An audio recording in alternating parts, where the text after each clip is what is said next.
الحمد للہ وکفا وسلام علی عبادہ الذین اصطفیٰ اللہم صلی علی سیدنا و مولانا محمد النبی الامی وعلی آلہ واصحابہ وبارک وسلم تسلیما کثیرا کثیرا۔ میری معزز خواتین و حضرات، سورۃ نحل کی بات چل رہی تھی۔ ایک آیت میں متکبرین سے ایک سوال ہے۔ اللہ فرماتے ہیں وَإِذَا قِيلَ لَهُم مَاذَا أَنزَلَ رَبُّكُمْ قَالُوا أَسَاطِيرُ الْأَوَّلِينَ۔ یہ جو متکبر لوگ ہیں، اللہ کے منکر لوگ ہیں، جب ان سے کوئی پوچھتا ہے، سوال کرتا ہے کہ تمہارے پروردگار نے کیا بات نازل کی، تو وہ کہتے ہیں یہ پہلے لوگوں کی من گھڑت کہانیاں ہیں اور افسانے ہیں۔ اللہ تعالیٰ فرماتے ہیں کہ ان باتوں کا نتیجہ یہ ہے، قیامت کے دن یہ لوگ خود اپنے گناہوں کے پورے بوجھ بھی اٹھائیں گے اور ان لوگوں کے بوجھ بھی اٹھائیں گے جن کو یہ بغیر علم کے گمراہ کر رہے ہیں۔ تو یہ بوجھ بہت ہی برا بوجھ ہے جس کو یہ اٹھا رہے ہیں۔ اس لیے میری گزارش یہ ہے آج کل کی علماء اور مفتیان کرام سے بھی، اور ہر اس بندے سے جس سے کوئی مسئلہ پوچھے یا کوئی علمی بات پوچھے، کوئی تحقیقی بات پوچھے، جب تک اسے 100% یقین نہ ہو، نہ وہ فتویٰ دے، نہ وہ مسئلہ بتائے اور نہ وہ بات بتائے، بلکہ پہلے تحقیق کرے پھر اس کا جواب دے، تاکہ وہ اس وعید سے بچ جائے۔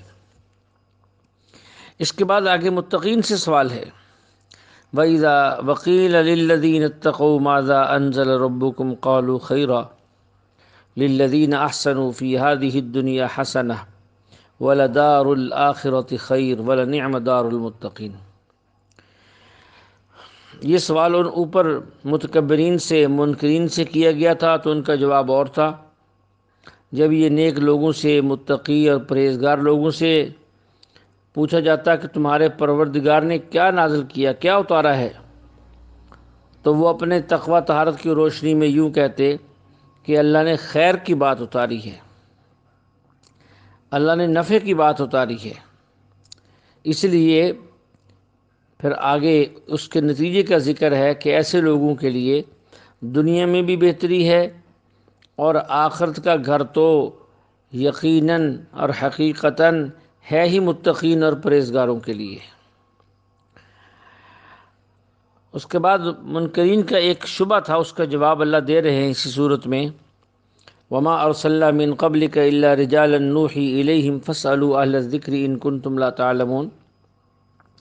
جو حضور صلی اللہ علیہ وسلم کے رسالت کے منکر تھے، انکار کی کئی وجوہات تھیں۔ ایک وجہ وہ یہ بھی پیش کیا کرتے تھے کہ آپ تو انسان ہیں، آپ تو بشر ہیں۔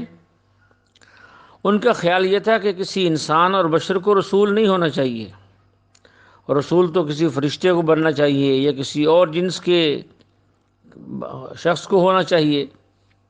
تو انہیں یہ بات سمجھائی ہے کہ ہم نے حضور صلی اللہ علیہ وسلم سے پہلے جتنے بھی رسول بھیجے، جتنے بھی نبی بھیجے، جتنے بھی پیغمبر بھیجے، وہ سب کے سب انسان ہی تھے، بشر ہی تھے۔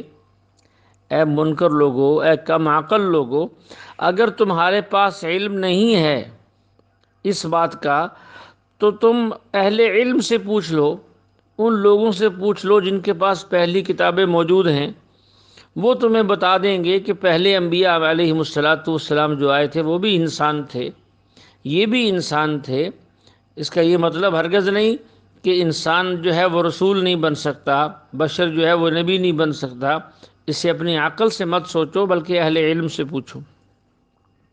تو اس آیت سے تقلید بھی ثابت ہو رہی ہے کہ اگر کسی بندے کو کوئی بات معلوم نہ ہو، اس کے پاس کسی بات کی دلیل نہ ہو، تو وہ اہل علم سے جا کر پوچھ لے۔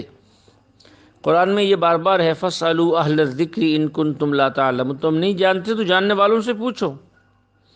یہی فرق ہے مقلد میں اور غیر مقلد میں، کہ مقلد جو ہے وہ علم والے سے پوچھتا ہے اور غیر مقلد بے علم سے پوچھتا ہے۔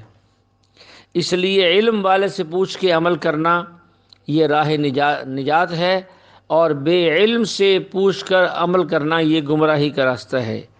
اللہ ہمیں جو ہے صحیح سوجھ بوجھ عطا فرمائے۔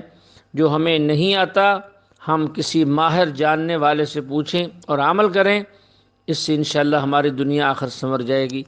وآخر دعوانا ان الحمد للہ رب العالمین۔